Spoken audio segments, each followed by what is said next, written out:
Fitri Agustirani dengan NIM 2520130 dari kelas 6 DPTIK. Nah, pada video kali ini saya akan menjelaskan mengenai sistem operasi, kemudian ada langkah-langkah instalasi Windows, lalu akan menjelaskan juga algoritma, di mana video saya kali ini terstruktur untuk memenuhi salah satu ujian akhir semester pada mata kuliah rekayasa perangkat lunak dengan dosen pengampu yaitu Bapak Rian.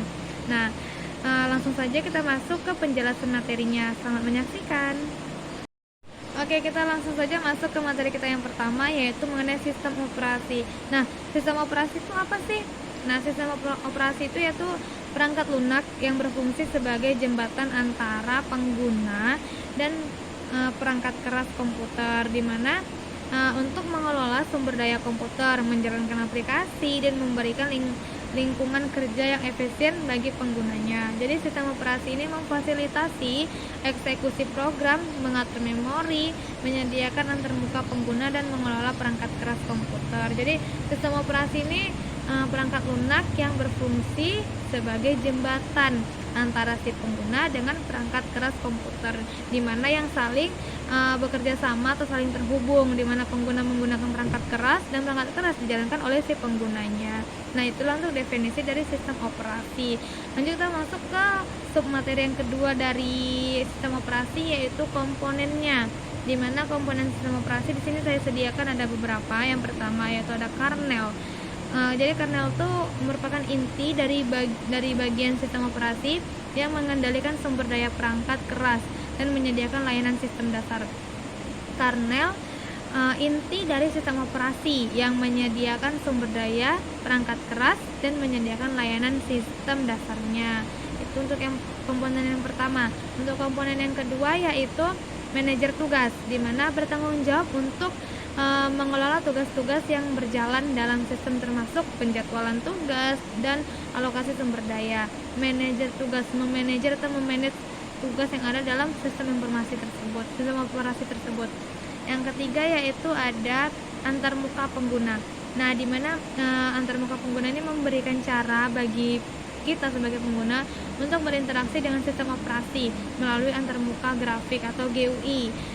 GUI ini sudah tidak asing lagi untuk kita yang udah beberapa kali atau sering belajar di labor. Kita pasti itu sudah mengenal yang namanya GUI atau baris perintah. Itu untuk antarmuka pengguna. Untuk komponen yang keempat yaitu ada manajemen memori, yaitu mengatur, namanya juga sudah manajemen, berarti mengatur memori, mengatur penggunaan memori sistem dan mengelola alokasi memori untuk aplikasi yang berjalan. Nah, untuk komponen yang kelima itu manajemen file, mengatur penggunaan file atau penyimpanannya. Nah, jadi mengatur penyimpanan dan pengaksesan file pada perangkat penyimpanan. Yang keenam ada driver perangkat, yaitu perangkat lunak yang memungkinkan sistem operasi itu berkomunikasi dengan perangkat keras tertentu seperti printer, keyboard, atau kartu grafis. Nah, itulah untuk komponen dari sistem operasi. Kita masuk ke submateri berikutnya, itu tujuan dari sistem operasi. Nah, tujuan dari sistem operasi itu banyak ya teman-teman. Jadi di sini saya sediakan beberapa, di mana tujuannya itu menyediakan lingkungan yang efisien untuk menjalankan program aplikasi, menyediakan lingkungan yang efisien. Yang kedua, mengelola dan mengkoordinasikan penggunaan sumber daya perangkat keras, mengelola dan mengkoordinasikan.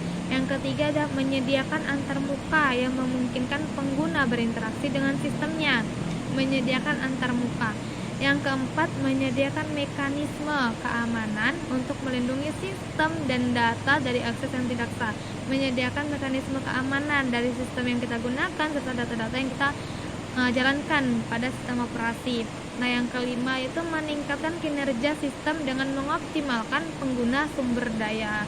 Itulah tujuan dari sistem operasi. Nah, untuk submateri berikutnya kita langsung masuk saja ke manfaat dari sistem operasi, di mana yang pertama itu memungkinkan pengguna untuk menjalankan aplikasi dengan cara yang efisien. Memungkinkan pengguna untuk menjalankan aplikasi dengan cara yang efisien. Yang kedua, manfaatnya yaitu menyediakan pengelolaan sumber daya yang efektif dan alokasi memori yang tepat. Manfaat yang ketiga, memastikan keamanan sistem dan data dari ancaman yang memungkinkan. Yang keempat, menyediakan antarmuka pengguna yang nyaman dan intuitif. Dan yang kelima, meningkatkan kinerja sistem melalui penjadwalan tugas dan manajemen sumber daya. Itulah 5 manfaat dari sistem operasi yang saya sajikan. Nah, masuk lagi ke materi berikutnya, yaitu jenis-jenis dari sistem operasi, di mana jenis sistem operasi ini mungkin banyak, ditambah lagi pada zaman sekarang, zaman teknologi yang semakin canggih, itu sudah hampir semuanya menggunakan yang namanya teknologi, bahkan sistem-sistem dalam pengerjaan dan penjalanan tugas-tugas. Nah, di sini saya menyajikan beberapa jenis sistem operasi, yang dimana pertama ada sistem operasi desktop. Nah, dirancang untuk komputer desktop atau laptop yang digunakan oleh pengguna individu seperti Windows, Mac OS, dan Linux. Ini sering kita gunakan, sering kita jumpain pada sekolah, labor sekolah, atau perusahaan, bahkan rumah sakit pun ada. Mereka sudah menggunakan yang namanya Windows, Mac OS, dan Linux. Itu untuk jenis yang pertama. Jenis yang kedua yaitu sistem operasi server, di mana dirancang untuk menjalankan layanan dan aplikasi di lingkungan jaringan seperti Windows Server, Linux Server, dan Unix. Nah, ini tuh biasanya kita ketemui di labor jaringan ya, pada sekolah-sekolah atau pada universitas perguruan tinggi, untuk operasi server ini. Nah, untuk jenis yang ketiga yaitu sistem operasi mobile. Nah, di mana sistem ini dirancang untuk perangkat mobile seperti smartphone dan tablet, seperti Android dan iOS. Ini sama seperti kalau kita bilang pada pabrik Android, pabrik handphone gitu ya, teman-teman. Nah, kemudian yang keempat yaitu sistem operasi tertanam atau embedded, di mana terintegrasi dalam perangkat non-komputer seperti mobil, peralatan rumah tangga, atau perangkat elektronik lainnya seperti AirTOS atau Real-Time Operating System. Nah, kemudian juga setiap jenis sistem operasi itu memiliki karakteristik dan fungsional yang khusus sesuai dengan kebutuhan dan lingkungan penggunanya. Berarti setiap jenis sistem operasi itu memiliki karakteristik yang berbeda-beda. Itu kembali lagi kepada kebutuhan penggunanya. Itulah jenis-jenis dari sistem operasi. Nah, untuk sistem operasi mungkin hanya itu yang dapat saya sampaikan, di mana tadi ada definisi, terus komponen, manfaat, tujuan, jenis-jenisnya. Nah, kita langsung masuk ke materi yang kedua, yaitu langkah instalasi SO Windows yang sederhana. Nah, di sini saya akan menampilkan sebuah video, di mana video tersebut yaitu merupakan step by step atau langkah-langkah cara menginstal Windows sederhana menggunakan VirtualBox. Selamat menyaksikan video yang saya berikan. I got so much motherfucking design on right now. Break it down, bring it back, like whoa. How you fucking with these hoes up? Assalamualaikum warahmatullahi wabarakatuh. Perkenalkan, nama saya Alfitri Agustirani dengan NIM 2520130 dari kelas 6 DPT. Nah, pada video saya kali ini saya akan menjelaskan bagaimana cara menginstal Windows 7 dengan VirtualBox. Sebelumnya, video ini saya buat untuk melaksanakan ujian tengah semester saya pada mata kuliah SINC atau singkatan dari Software Intelligent Network Communication. Nah, next video tutorialnya, selamat menyaksikan. Oke, pada video saya kali ini saya akan menjelaskan bagaimana cara menginstal Windows 7 dengan VirtualBox. Nah, sebelumnya terlebih dahulu kita harus mempunyai yang namanya ISO-nya atau DVD ISO untuk si Windows 7. Nah, di sini teman-teman bisa lihat saya sudah memiliki DVD ISO untuk Windows 7 dan juga saya sudah mempraktikkannya. Nah, kali ini saya akan mengulanginya kembali dan memberikan tutorial bagaimana cara menginstal Windows 7 dengan VirtualBox. Di sini kita lihat ada menu new, maka kita pilih menu tersebut. Nah, untuk name di sini kita isikan sesuai dengan keinginan kita atau kebutuhan kita. Di sini saya catatkan Windows 7 Ria.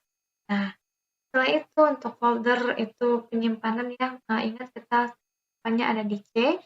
terus ISO image. Nah, ISO image ini ISO yang saya sebutkan tadi, di mana kita harus memiliki ini ISO untuk video. Nah, kita pilih di sini Windows 7 DVD ISO. Nah, setelah itu kita bisa langsung saja mengklik next. Di sini juga bisa next. Nah, untuk di sini juga bisa kita next kan. Saya ingin menggunakan hard disk sebesar 200.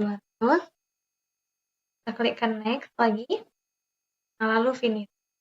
Maka akan muncul di sini Windows yang telah kita buat atau Windows baru yang telah kita videokan tadi yang baru kita buat. Nah, langkah selanjutnya kita di sini bisa mengklik menu start. Kita tunggu beberapa saat. Nah, di sini dia akan loading. Kita tunggu beberapa menit.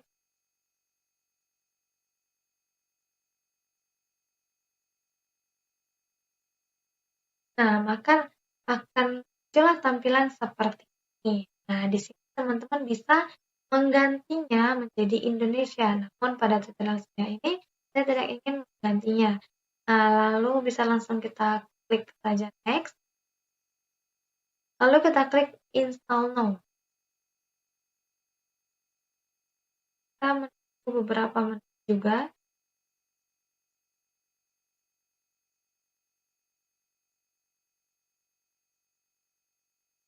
Nah, setelah muncul tampilan seperti ini, di sini kita pilih kita ingin apa.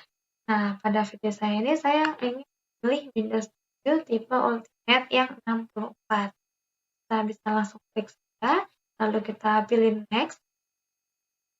Jangan lupa untuk kita escape di sini, lalu kita klik next. Nah, pada tampilan ini kita pilih yang custom.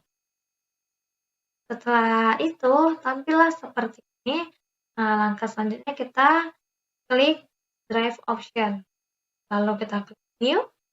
Nah, untuk size-nya ini bisa kita rubah sesuai dengan yang kita inginkan. Namun di sini saya tidak inginnya. Langsung saja kita klik apply. Untuk ini kita klik OK saja. Nah, maka tampillah partition yang kedua yang baru saja kita tambahkan. Nah, setelah ini kita bisa klik next. Nah, pada tahap ini memakan waktu yang lumayan lama. Jadi kita pause terlebih dahulu video ini. Kita tunggu saja sampai dia selesai dari ke-5 tahap ini.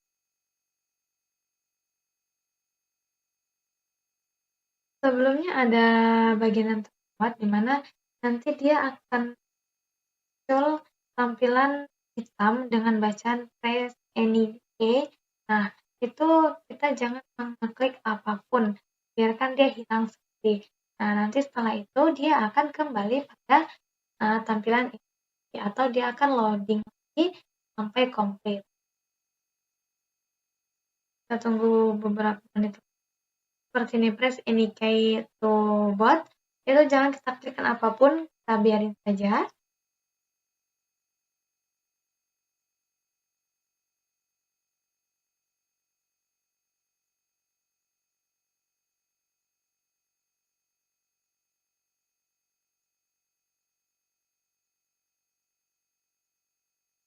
Pada tahap pertama. Nah, jika sudah selesai, maka akan tampil seperti ini.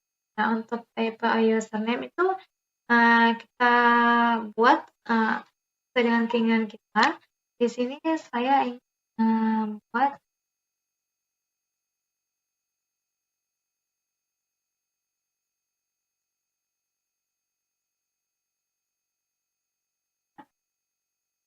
Nah, setelah itu bisa kita next kan. Nah, untuk password itu kita lewati saja, kita klik next. Begitu juga untuk product key, bisa kita skipkan. Nah, setelah itu pada pilihan ini kita pilih yang accept. Nah, untuk pengaturan waktu, kita pilih yang Bangkok. untuk Honai Jakarta.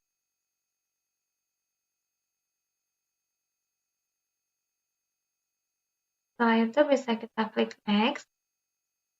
Nah, untuk tampilan ini, kita pilihnya yang public network.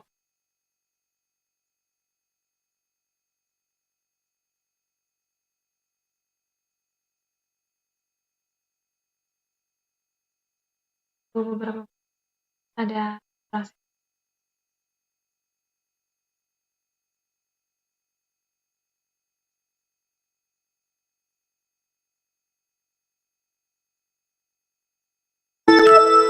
Nah, jika sudah tampil seperti ini, maka proses instalasi Windows 7 dengan Facebook sudah selesai.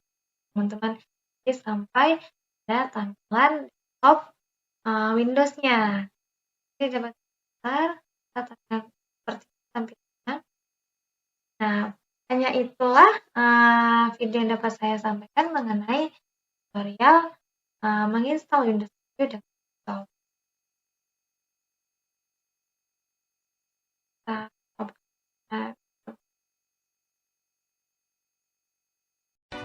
Oke, sekianlah video tutorial dari saya mengenai cara menginstal Windows 7 dengan VirtualBox. Nah, sebelumnya saya mohon maaf jika dalam video tutorial saya ada keliruan atau kesalahan, dan saya berharap semoga video saya ini dapat bermanfaat dan berguna bagi banyak orang. Dan saya ucapkan juga kepada teman-teman yang sudah menyaksikan video saya, thank you so much for watching, bye-bye.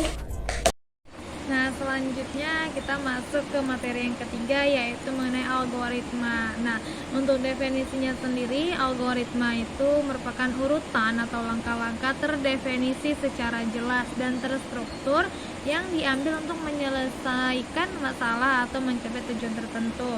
Nah, algoritma ini merupakan pemetaan dari input ke output yang menggambarkan solusi atau prosedur untuk menyelesaikan tugas secara sistematis. Nah, untuk algoritma ini sendiri ya, kalau digambarkan dia ada bentuknya seperti oval, lalu ada bentuknya seperti jajar genjang, lalu bentuknya ada seperti persegi panjang, lalu ada juga bentuknya seperti belang ketupat, atau bahkan ada yang bentuknya seperti trapesium.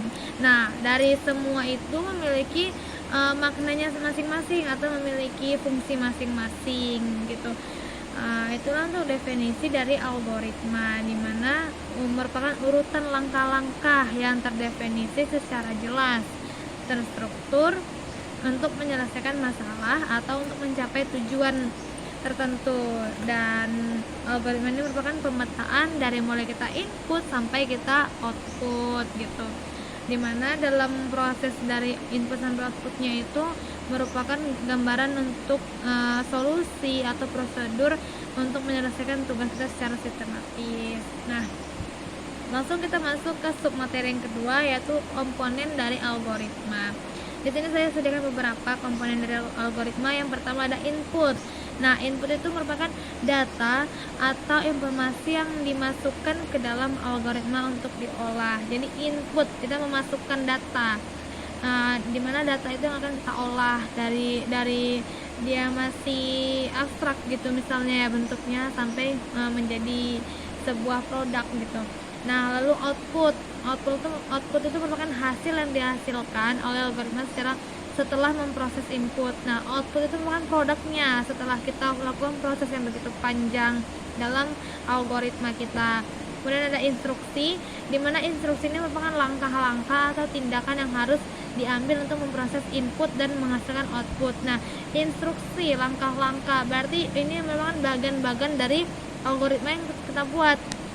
Lalu ada pengulangan atau looping, di mana mekanisme yang memungkinkan bagian dari algoritma untuk diulang beberapa kali berdasarkan kondisi tertentu. Nah, untuk teman-teman semua yang mungkin sudah pernah belajar mengenai algoritma, sudah tergambar bagaimana bentuk algoritma itu dari mulai sampai selesai.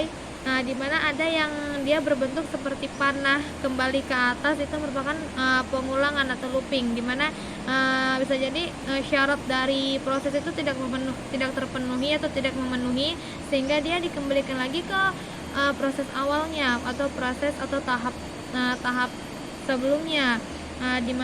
Kemudian nanti di situ diolah lagi, diulang lagi, data itu dipecah lagi, sampailah dia memenuhi syaratnya, sampailah dia memenuhi kriteria yang diinginkan, lalu maka dia baru bisa dilanjutkan ke tahap berikutnya. Nah, itulah yang dimaksud dengan pengulangan atau looping. Kemudian ada percabangan atau branching, di mana mekanisme yang memungkinkan algoritma untuk memilih jalur yang berbeda berdasarkan kondisi tertentu. Nah, di mana percabangannya ini ada yang dia bentuknya seperti belah ketupat. Nanti di mana belah ketupat itu memiliki panah. Misalnya gini, di dalam proses ini sudah selesai, lalu setelah selesai proses itu dia akan memberikan algoritma berbentuk belah ketupat, di mana proses yang sudah selesai itu mengarah ke belah ketupat tersebut. Nah, dari belah ketupat tersebut akan mengarah dua panah, itu merupakan dari percabangan.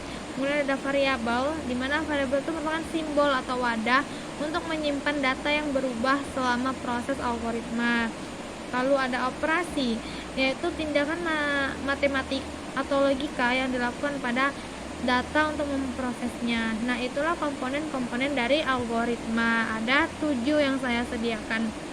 Yang pertama ada input, kemudian ada output, instruksi, pengulangan, percabangan, variabel, dan operasi.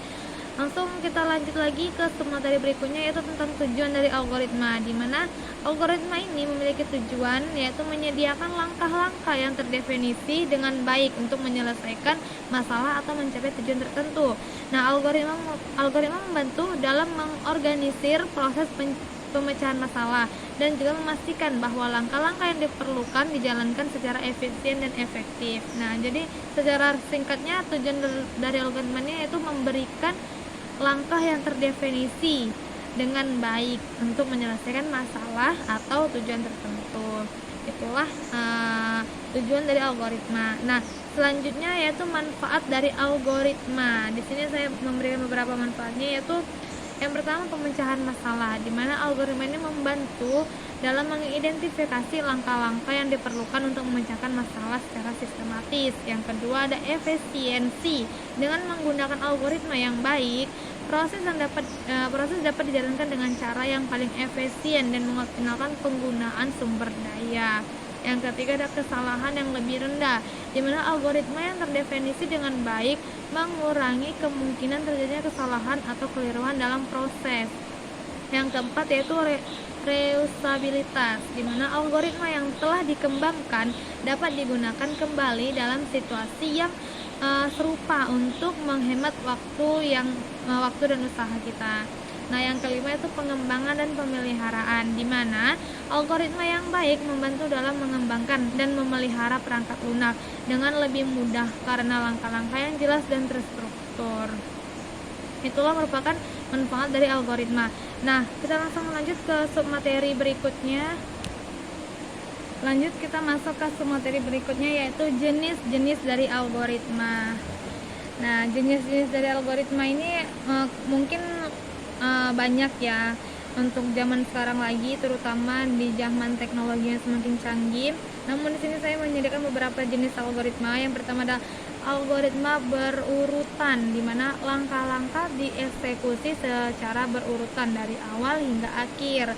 Nah, yang kedua algoritma percabangan, yaitu menggunakan pernyataan kondisi untuk memelihara jalur yang berbeda berdasarkan kondisi tertentu. Nah, yang ketiga yaitu algoritma pengulangan, yaitu menggunakan pernyataan pengulangan untuk mengeksekusi langkah-langkah tertentu berulang kali. Yang keempat yaitu algoritma pencarian dan pemrosesan data, digunakan untuk mencari dan memproses data dengan cara yang efisien seperti algoritma pencarian binar atau algoritma pencarian pengurutan. Nah, yang kelima yaitu algoritma rekursif, di mana algoritma yang memecahkan masalah dengan memecahkannya menjadi masalah yang lebih kecil yang serupa hingga mencapai kasus dasar. Nah, itulah 5 jenis dari algoritma. Kemudian jenis dari algoritma ini juga merupakan beberapa contoh umum dan terdapat banyak jenis algoritma lainnya yang dapat digunakan tergantung pada masalah yang harus dipecahkan. Seperti yang saya bilang sebelumnya, jenis algoritma ini kemungkinan lebih banyak dari yang saya sebutkan, karena di zaman sekarang lagi yang zaman teknologi semakin canggih, semua serba teknologi gitu. Namun di sini saya hanya menyajikan 5 jenis algoritma. Nah, itulah materi mengenai algoritma, di mana kita sudah membahas mengenai definisinya, komponen, tujuan, manfaat, bahkan jenis-jenis dari algoritma sendiri. Mungkin untuk video saya kali ini hanya sampai di situ. Saya hanya dapat menyampaikan 3 materi. Yang pertama sistem operasi, yang kedua langkah-langkah instalasi Windows sederhana, dan yang ketiga algoritma.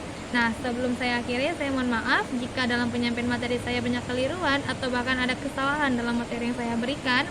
Saya mohon maaf yang sebesar-besarnya. Lalu juga jika ada kata-kata saya yang kurang berkenan, saya mohon maaf. Dan saya ucapkan juga terima kasih kepada Bapak Rian Amanda yang telah memberi kesempatan kepada kami untuk membuat sebuah video, di mana video ini bertujuan untuk menambah ingatan kami atau menambah ilmu pengetahuan kami dalam materi-materi berikut ini yang sebelumnya sudah saya jelaskan. Saya akhiri. Assalamualaikum warahmatullahi wabarakatuh.